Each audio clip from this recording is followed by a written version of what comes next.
ನಮಸ್ತೆ. 4ನೇ ತಾರೀಕು 3ನೇ ತಿಂಗಳು 2025 ಮಂಗಳವಾರ ಶುಕ್ಲ ಪಕ್ಷ. ಇವತ್ತಿನ ದಿನದಲ್ಲಿ ಮೀನ ರಾಶಿಯಲ್ಲಿ ರಾಹು ಮತ್ತು ಬುಧ ಯುದ್ಧದಲ್ಲಿ ಕೂತಿದೆ. ಶುಕ್ರ ಇಲ್ಲಿವರೆಗೆ ಇತ್ತು, ಅದು ತಪ್ಪಿಸ್ಕೊಂಡಿದ್ದಾಯಿತು. ಹಂಗಾಗಿ ಗುರುಗಳು ಇಬ್ಬರು ಒಳ್ಳೆಯ ಸ್ಥಾನದಲ್ಲಿ ಇದ್ದಾರೆ. ಆದರೂ ಇವತ್ತಿನ ದಿನ ಪ್ರಕಾರ ಭರಣಿ ನಕ್ಷತ್ರವಿದೆ.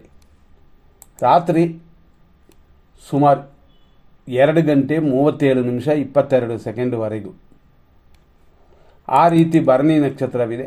ಆದರೂ ಯೋಗ ತಗೊಂಡ್ರೆ ಖಂಡಿತವಾಗಿ ಶುಭವಾಗಿಲ್ಲ. ಏನಿದೆ ಅಂತಂದರೆ ಧನಕ್ಷಯ ಅಂತ ಇರೋದರಿಂದ ಹಣಕಾಸಿನ ವಿಷಯದಲ್ಲಿ ಕೊಡುವ ತಗೊಳ್ಳುವ ವಿಷಯದಲ್ಲಿ ಗಮನ ಕೊಡಿ. ಇದು ರಾತ್ರಿಯವರೆಗೆ ಇರೋದರಿಂದ ನಾವು ಮಲಗಿದ ಮೇಲೇ ಸ್ವಲ್ಪ ಒಳ್ಳೆಯ ಟೈಮ್ ಬರುತ್ತೆ ಅಂತ. ಇವತ್ತು ಕನ್ಯಾ ರಾಶಿಯವರಿಗೆ ದೋಷ ಉಂಟು, ಅಂದರೆ ಚಂದ್ರಾಷ್ಟಮವಿದೆ. ನಾನು ಫಸ್ಟೇ ಹೇಳಿದಂತೆ ಶುಕ್ರನು ತಪ್ಪಿಸ್ಕೊಂಡಿದ್ದಾಯಿತು, ಅಂದರೆ ಶುಕ್ರನ ಅನುಗ್ರಹವಿರುತ್ತದೆ. ಆದರೆ ಬುಧನ ದೋಷ ಪ್ರಾರಂಭವಾಗುತ್ತದೆ. ಅಂತಂದರೆ 5ನೇ ತಾರೀಕು 14ನೇ ತಾರೀಕು 23ನೇ ತಾರೀಕಲ್ಲಿ ಹುಟ್ಟಿದವರ ಸ್ವಲ್ಪ ಬುಧಗ್ರಹ ಶಾಂತಿ ಮಾಡಿಕೊಳ್ಳಿ. ವ್ಯವಹಾರ ಮಾಡಬೇಕು ಅಂದರೆ ಖಂಡಿತವಾಗಿ ಯೋಚನೆ ಮಾಡ್ಕೊಂಡು ಮಾಡಿ. ಗುರುವಿಗೆ ಚಂದ್ರನು ಬ್ಯಾಕ್ ಸೈಡಲ್ಲಿ ಅಂತಂದರೆ 12ನೇ ಸ್ಥಾನದಲ್ಲಿ, ಅಂದರೆ ವ್ಯಯಸ್ಥಾನದಲ್ಲಿ ಕೂತಿದೆ ಚಂದ್ರನು. ಆದರೂ ಹೆಚ್ಚಿನ ದೋಷ ಇಲ್ಲ. ಅದೇ ಥರ ಇನ್ನೊಂದು ವಿಷಯ ತಗೊಂಡ್ರೆ ಸೂರ್ಯನು ಶನಿಯನು ಏಕರಾಶಿಯಲ್ಲಿ ಕೂತಿದೆ. ಆದ್ದರಿಂದ 1ನೇ ತಾರೀಕು 10ನೇ ತಾರೀಕು 28ನೇ ತಾರೀಕಲ್ಲಿ ಹುಟ್ಟಿದವರೆಲ್ಲ ಸ್ವಲ್ಪ ಸೂರ್ಯ ನಮಸ್ಕಾರ ಮಾಡಿಕೊಳ್ಳಿ, ಶನಿಯನ್ನು ಬಿಟ್ಟು ದೂರ ಆಗುವವರೆಗೂ, ಅಂದರೆ ಬರುವ 13, 14ನೇ ತಾರೀಕುವರೆಗೂ. ಇವತ್ತಿನ ನಕ್ಷತ್ರ ಭರಣಿ. ಬೆಳಗ್ಗೆ 6:34ರಿಂದ 9:59ವರೆಗೂ ಭರಣಿ ನಕ್ಷತ್ರ 1ನೇ ಪಾದ. ಆನಂತರ ಮಧ್ಯಾಹ್ನ 3:31ವರೆಗೂ 2ನೇ ಪಾದ. ಆನಂತರ ರಾತ್ರಿ 9 ಗಂಟೆ 3 ನಿಮಿಷದವರೆಗೂ ಭರಣಿ ನಕ್ಷತ್ರ 3ನೇ ಪಾದ. ಅದಾದ ಮೇಲೆ ರಾತ್ರಿ 12 ಗಂಟೆ ದಾಟಿ, ಅಂದರೆ 4ನೇ ತಾರೀಕು ರಾತ್ರಿ 5ಕ್ಕೆ ಬೀಳುತ್ತದೆ. 2 ಗಂಟೆ 37 ನಿಮಿಷದವರೆಗೂ ಭರಣಿ ನಕ್ಷತ್ರ 4ನೇ ಪಾದವಿದೆ. ಇಷ್ಟಕ್ಕೆ ಭರಣಿ ನಕ್ಷತ್ರವೇ ಮುಗಿತದೆ. ಅಲ್ಲಿಂದ ಕೃತಿಕಾ ನಕ್ಷತ್ರ ಸ್ಟಾರ್ಟ್ ಆಗಿ ನಾಳೆಯೂ ಕೃತಿಕಾ ನಕ್ಷತ್ರವಿದೆ. ನಾಳೆ ಅಂತಂದರೆ 5ನೇ ತಾರೀಕು ಕೃತಿಕಾ ನಕ್ಷತ್ರವಿದೆ ಅಂತ. 5ನೇ ತಾರೀಕು ಬಂದಿರುವಂಥ ಕೃತಿಕಾ ನಕ್ಷತ್ರ ಶುಭವನ್ನು ಕೊಡುತ್ತದೆ. ಶುಭವನ್ನು ಕೊಡುತ್ತದೆ ಅಂತಂದರೆ ಬುಧವಾರ ಕೃತಿಕಾ ನಕ್ಷತ್ರ ಖಂಡಿತವಾಗಿಯೂ ಅಮೃತವನ್ನು ಕೊಡುತ್ತದೆ, ಕಾರ್ಯಸಿದ್ಧಿಯನ್ನು ಕೊಡುತ್ತದೆ. ಆದ್ದರಿಂದ ಹೆಚ್ಚಿನ ದೋಷಗಳು ಏನಿಲ್ಲ. ಫುಲ್ಲು ರಾತ್ರಿಯವರೆಗಿದೆ. ಆದರೂ ರಾತ್ರಿ ಅಂದರೆ ಅಲ್ಲಿಯವರೆಗೂ ಷಷ್ಠಿ ತಿಥಿ ಕೂಡ ಮಧ್ಯಾಹ್ನದವರೆಗಿದೆ. ಆದರೂ ಹೆಚ್ಚಿನ ದೋಷಗಳಿಲ್ಲ. ಮತ್ತು ಇವತ್ತಿಗೆ ಬರೋಣ, ಅಂದರೆ 4ನೇ ತಾರೀಕಿಗೆ ಬರೋಣ. ಇವತ್ತಿನ ಮಧ್ಯಾಹ್ನ 12 ಗಂಟೆ 31 ನಿಮಿಷ.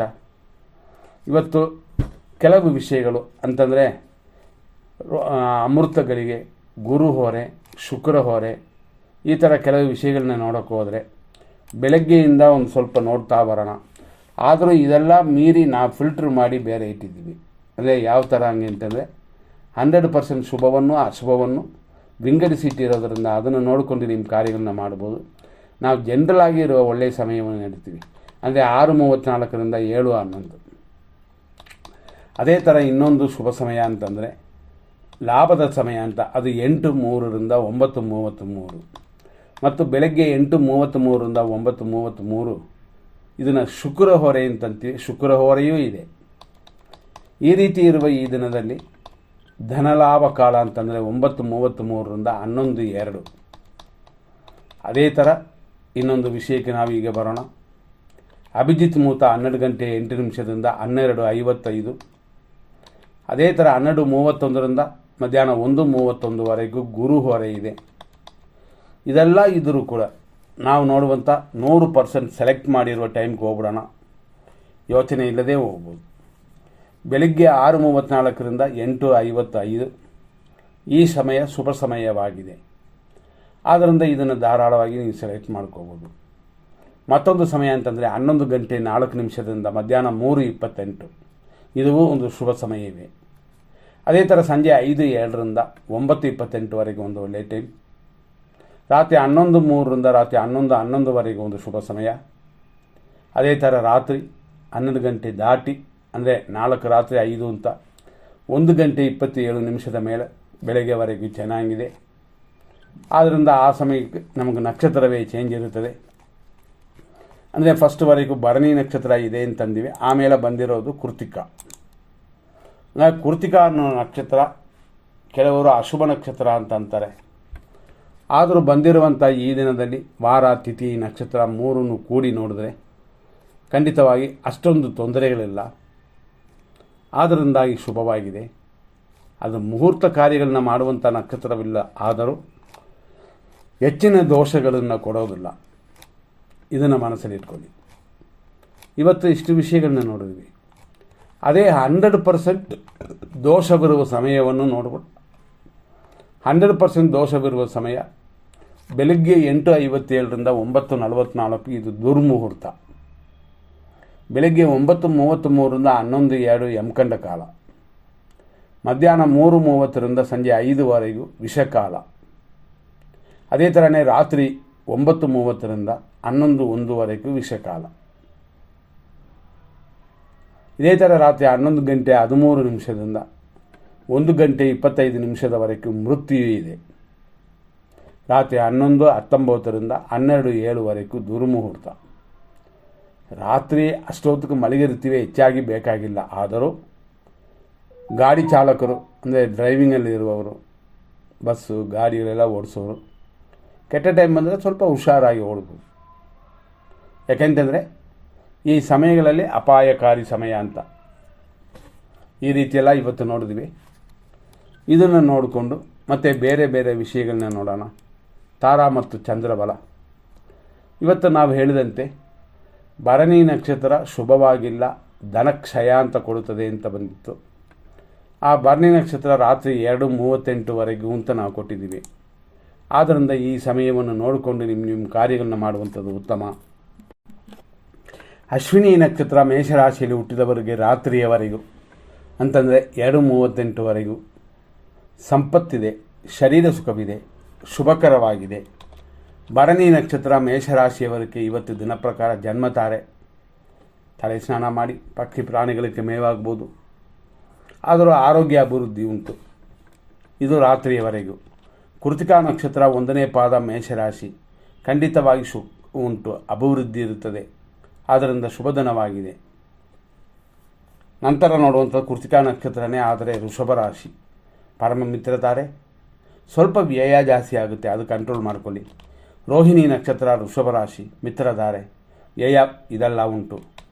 ನಂತರ ಮೃಗಶೀರ್ಷ ನಕ್ಷತ್ರ ವೃಷಭ ರಾಶಿ, ಟೆನ್ಷನ್ ಇದೆ, ಟೆನ್ಷನ್ ಕಡಿಮೆ ಮಾಡಿಕೊಳ್ಳಿ, ಮಿಕ್ಕಿದೆಲ್ಲ ತಾನೇ ಸರಿಯಾಗುತ್ತದೆ.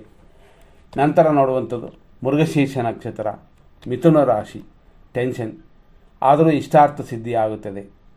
BP ಮಾತ್ರೆ ಸರಿಯಾಗಿ ತಗೊಳ್ಳಿ. ಆರುದ್ರ ನಕ್ಷತ್ರ ಮಿಥುನ ರಾಶಿ, ಅನುಕೂಲ, ಇಷ್ಟಾರ್ಥ ಸಿದ್ಧಿಯೆಲ್ಲ ಬರುತ್ತದೆ. ಪುನರ್ವಸು ನಕ್ಷತ್ರ ಮಿಥುನ ರಾಶಿ, ಪ್ರತ್ಯೇಕ ತಾರೆ, ಅಂದರೆ ಅನುಕೂಲವಿಲ್ಲದ ದಿನವಿದೆ, ಎಚ್ಚರ. ಪುನರ್ವಸು ನಕ್ಷತ್ರ ಕರ್ಕಾಟಕ ರಾಶಿ, ಪ್ರತ್ಯೇಕ ತಾರೆ, ಉದ್ಯೋಗ ಅಭಿವೃದ್ಧಿ, ಅಂದರೆ ಕೆಲಸ ಕಾರ್ಯಗಳಲ್ಲಿ ತೊಂದರೆ ಇಲ್ಲ. ಆದರೂ ಇವತ್ತು ಮಾಡುವ ಕಾರ್ಯಗಳು ಅಷ್ಟು ಸಕ್ಸಸ್ ಇಲ್ಲ ಅಂತ ಬರೋದರಿಂದ ನೋಡಿಕೊಂಡು ಪ್ರಯತ್ನ ಪಡಿ. ಇದರಲ್ಲಿ ನೆಕ್ಸ್ಟ್ ನೋಡುವಂಥದ್ದು ಪುಷ್ಯ ನಕ್ಷತ್ರ ಕರ್ಕಾಟಕ ರಾಶಿ, ಆರೋಗ್ಯ ಉಂಟು, ಅಭಿವೃದ್ಧಿಯೂ ಇದೆ. ಆಶ್ಲೇಷ ನಕ್ಷತ್ರ ಕರ್ಕಾಟಕ ರಾಶಿ, ವಿಪತ್ತು ಇದೆ. ಅದೇ ಸಮಯದಲ್ಲಿ ಕೆಲಸ ಕಾರ್ಯಗಳ ಅಭಿವೃದ್ಧಿಯೂ ಉಂಟು. ಏಟು ಗಾಯಗಳಿಲ್ಲದೆ ನೋಡ್ಕೊಳ್ಳಿ ಅಥವಾ ಲಾಸ್ ಇಲ್ಲದೆ ನೋಡ್ಕೊಳ್ಳಿ. ಮಖ ನಕ್ಷತ್ರ ಸಿಂಹರಾಶಿ, ಖಂಡಿತವಾಗಿ ಸಂಪತ್ತು ಉಂಟು, ಅಂದರೆ ಅಭಿವೃದ್ಧಿ ಇದೆ. ಹೆಚ್ಚಿನ ಹಣ ವರಮಾನಕ್ಕೂ ದಾರಿ ಮಾಡ್ಕೋಬೋದು. ಸ್ವಲ್ಪ ಕಾರ್ಯ ತಡೆ ಇರುತ್ತದೆ, ಆದರೂ ಅದೆಲ್ಲ ಗೆಲ್ಲಬಹುದು. ಉಬ್ಬ ನಕ್ಷತ್ರ ಸಿಂಹರಾಶಿ, ಜನ್ಮತಾರೆ ಇದು, ಕಾರ್ಯ ತಡೆ ಉಂಟು, ವಿನಾಯಕನ ಪೂಜೆ ಮಾಡಿಕೊಳ್ಳಿ. ಉತ್ತರ ನಕ್ಷತ್ರ ಸಿಂಹರಾಶಿ 1ನೇ ಪಾದ, ಖಂಡಿತ ಪರಮ ಮಿತ್ರ ತಾರೆಯಾಗಿದೆ. ಹಿರಿಯರ ಆಶೀರ್ವಾದ ಪಡೆದು ನಿಮ್ಮ ಕಾರ್ಯಗಳನ್ನ ಮಾಡಿಕೊಳ್ಳಿ. ಉತ್ತರ ನಕ್ಷತ್ರ ಕನ್ಯಾ ರಾಶಿ, ಪರಮ ಮಿತ್ರಧಾರೆ, ಆದರೆ ರೋಗ ವೃದ್ಧಿ ಇರೋದರಿಂದ ಊಟ ತಿಂಡಿಯಲ್ಲಿ ಮೇಂಟೈನ್ ಮಾಡ್ಬೋದು, ಖಂಡಿತ ಅದು ಸರಿ ಹೋಗುತ್ತದೆ. ಹಸ್ತ ನಕ್ಷತ್ರ ಕನ್ಯಾ ರಾಶಿ, ಮಿತ್ರಧಾರೆ, ರೋಗ ವೃದ್ಧಿ ಎಲ್ಲ ಉಂಟು. ಚಿತ್ತಾ ನಕ್ಷತ್ರ ಕನ್ಯಾ ರಾಶಿ, ಟೆನ್ಷನ್ ಇದೆ, ರೋಗ ವೃದ್ಧಿ ಇದೆ, ದಿನ ಉತ್ತಮವಾಗಿಲ್ಲ, ಎಲ್ಲದರಲ್ಲೂ ಕೇರ್ ತಗೊಳ್ಳಿ. ಚಿತ್ತಾ ನಕ್ಷತ್ರ ತುಲಾ ರಾಶಿ, ಅದೇ ಥರನೇ ಟೆನ್ಷನ್, ಆದರೂ ಏನೇ ತೊಂದರೆ ಆದರೂ ಸರಿ ಹೋಗುತ್ತದೆ ತಾನೇ. ಸ್ವಾತಿ ನಕ್ಷತ್ರ ತುಲಾರಾಶಿ, ಖಂಡಿತ ಅನುಕೂಲವು ಸುಖವೂ ಉಂಟು, ಆದ್ದರಿಂದ ಶುಭ ದಿನವಾಗಿದೆ ಇದು ನಿಮಗೆ. ವಿಶಾಖ ನಕ್ಷತ್ರ ತುಲಾರಾಶಿ, ಶುಭವಲ್ಲ ಅಶುಭ, ಆದ್ದರಿಂದ ಎಚ್ಚರವಾಗಿದೆ. ವಿಶಾಖ ನಕ್ಷತ್ರ ವೃಶ್ಚಿಕ ರಾಶಿ, ಪ್ರತ್ಯೇಕ ತಾರೆ, ಹಂಗಾಗಿ ಶುಭವಲ್ಲ ಅಂತ ಇರೋದರಿಂದ ಎಚ್ಚರ. ಅನುರಾಧ ನಕ್ಷತ್ರ ವೃಶ್ಚಿಕ ರಾಶಿ, ಆರೋಗ್ಯ ಉಂಟು, ಶತ್ರುನಾಶವೂ ಇದೆ. ಜ್ಯೇಷ್ಠ ನಕ್ಷತ್ರ ವೃಶ್ಚಿಕ ರಾಶಿ, ವಿಪತ್ತು ಉಂಟು, ಕಳ್ಕೊಳ್ಳೋದು ಇರುತ್ತದೆ, ಆದ್ದರಿಂದ ಸ್ವಲ್ಪ ಹೆಚ್ಚಿನ ಗಮನ ಕೊಟ್ಕೊಳ್ಳಿ.